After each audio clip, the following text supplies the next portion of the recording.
I'd now like to introduce our second speaker, Aristotle AM. Paris is the director of the Victorian Foundation for Survivors of Torture, a position he has held since the organisation's establishment in 1987. Paris has held several positions on government advisory bodies in the refugee resettlement and human service fields over the last 20 years. He has extensive experience in the area of refugee resettlement and the provision of services to survivors of torture. In 2002, Paris was appointed as a part-time commissioner of the Victorian Law Reform Commission. Paris was made a member of the Order of Australia in 2002, and in 2003 was awarded an Australian Centenary Medal, both honours recognising his long-standing work with refugees, in particular survivors of torture. Please join me in welcoming Paris. Thanks very much, Andrew. And thanks for the invitation to be here today. It's terrific, actually, and before I get started, if I can just congratulate Slater and Gordon, Andrew, yourself in particular. I know Kath Evans has had a lot to do with this, and so thanks, Kath, for the work that you've put into it, and also Stephanie Lagos.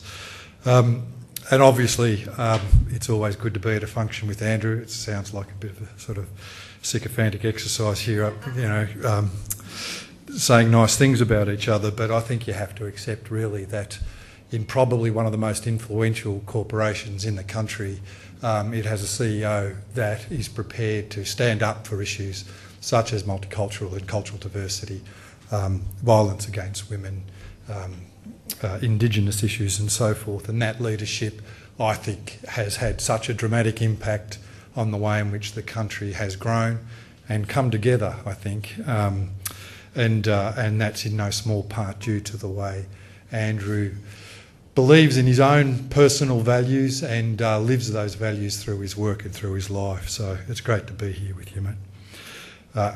He's also a patron of our foundation, so that's particularly good as well.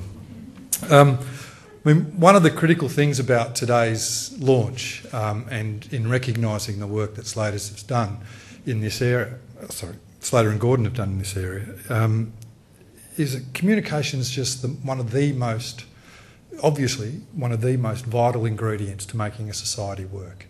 If you can't communicate in your community, if you can't be a part of the community in which you live, if you can't share your hopes, your ideas, if you can't talk about your needs, if you can't express your desires, then it's very difficult to feel as though you can build a life that's going to be prosperous for you and your family.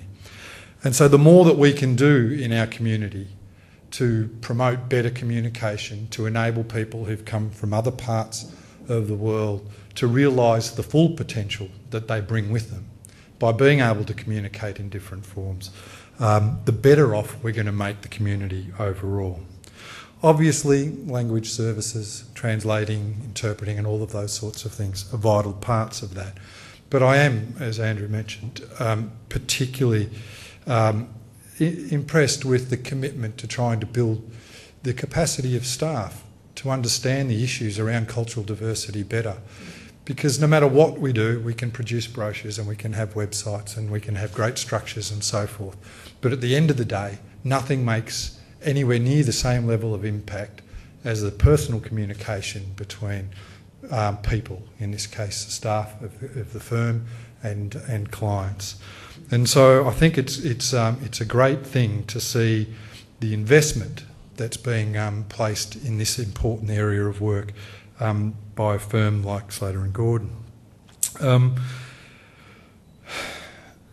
It's also true to say, and Stephanie would verify this, I'm sure, and some of the others in the room, that improving methods of communication is an area for refugees and migrants that people have been screaming out for years. There have been some great advancements in different aspects of it, but really in the private and corporate sector, there's been very little that's been done to carry this issue forward. And really, for all of us, it's an important thing to take seriously. I think the multilingual services initiative, the telephone line, those sorts of things that open up access, that create opportunities for people to pursue, in this case, areas of justice or legal support is fantastic. on the issue, we were talking before, and I think Stephanie said there was 30 or 35% of staff at Slater and Gordon are from a non-English speaking background. Now, I heard a fair whack of them were Greeks, which is good because there's a proportional representation in the speakers here today as well. But it's a phenomenal asset to utilise.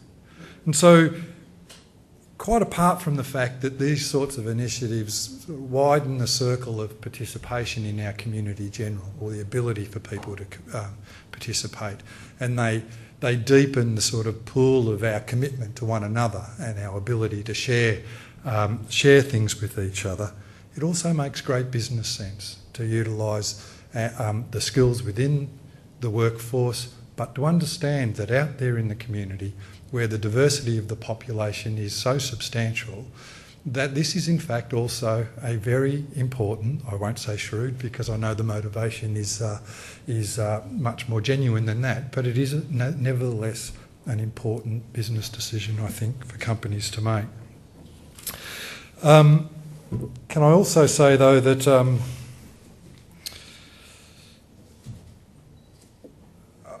in the context of refugees, for a law firm to make itself more accessible is particularly important. Clients that I work with, or that my organisation works with, have basically experienced widespread persecution. In over 30 to 40% of instances, people would have been through an experience of torture or trauma. A further 50% would have perhaps not been through torture itself, but would have been traumatised in violent circumstances nonetheless. In 1993, the average length of time that refugees spent in a refugee camp, in a protracted refugee situation, was 7 years. In 2003, that had climbed to 17 years. The way in which the international community has responded to refugees around the world has in fact been very poor. And unfortunately, the debate that's currently taking place does little to inform the wider community of the realities of those experiences. They experience extreme loss, they experience grief. Families are killed, family members are killed. There are young children here without mothers and fathers. There are mothers here without their children. The loss is sometimes quite imaginable. Every time I think we've heard the worst of it, there's another series of experiences and stories that we hear about that shocks me yet again.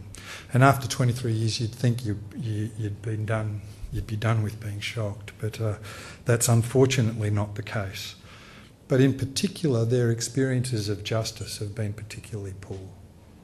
In most of the countries and situations that they've fled, their experience of military, policing, legal and justice systems were usually that they were part of the apparatus of their persecution and their oppression. And so to be in a country attempting to re-establish themselves and rebuild a new life for themselves and their families, and to have a major law firm from this country open itself up and make itself more accessible so that in circumstances where they may require it, they can have a different experience of the legal and justice system in Australia, is a wonderful thing to celebrate, and I congratulate you all for it.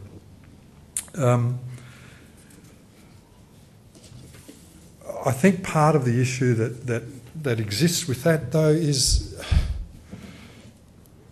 we also, when we don't open ourselves up, and I'm talking about to refugee communities at the moment, we lose something. Because it's often, I can talk to you about the terrible things that refugees have experienced, and they are grotesque often. But they're also incredible survivors. And they bring a remarkable resilience with them to this country, and they bring enterprise with them to this country. And as a nation, we're better off if we don't develop ways and strategies for capitalising on that enterprise and the potential that they bring. I remember when we were having this debate several years ago, someone did an analysis of the BRW top 10 richest people in Australia, 5 of them from refugee backgrounds. Now, I don't think that's the sole mark of a contribution to communities, You can walk down Bridge Road and have dinner at any one of a number of fantastic Vietnamese restaurants. You can share in. We've had African music here tonight, and you can go around Flemington or different parts of the western suburbs. Eat fantastic African food. You can go over to Dandenong and get magnificent Afghani food. You know, there is a richness in the enterprise of people who've come as refugees that really the country is much better off if it's prepared to embrace it and to tap into that. I think one of the areas that I'm interested in, and I'll look forward to monitoring the development in years to come of this work, is the way in which it has the potential to support young refugees. There's been quite a bit of negative publicity about young refugees in recent years. Usually, it's been misplaced. It's been blown out of proportion. I'm very conscious of experiences of some of the young African boys in the Flemington and Kensington area where I live, whose experiences sometimes have been grossly misrepresented. Their behaviour, they've been blamed for particular things that sometimes, like any kid, my teenage boys included, they muck up and they get involved in things that you would prefer them not to.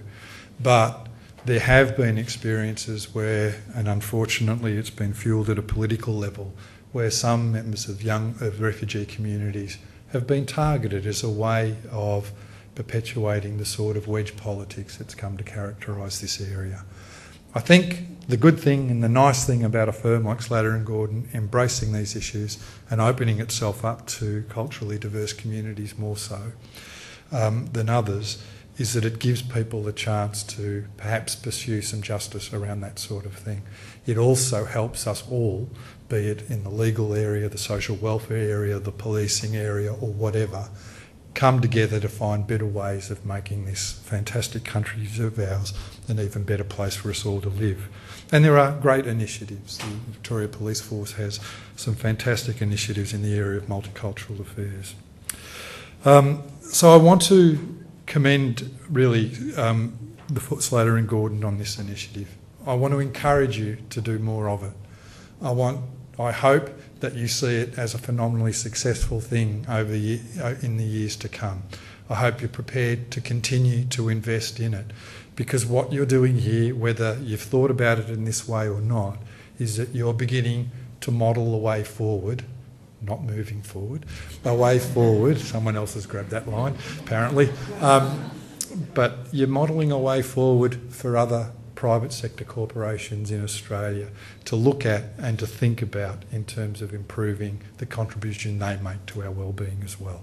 So thanks very much and congratulations on a fantastic achievement.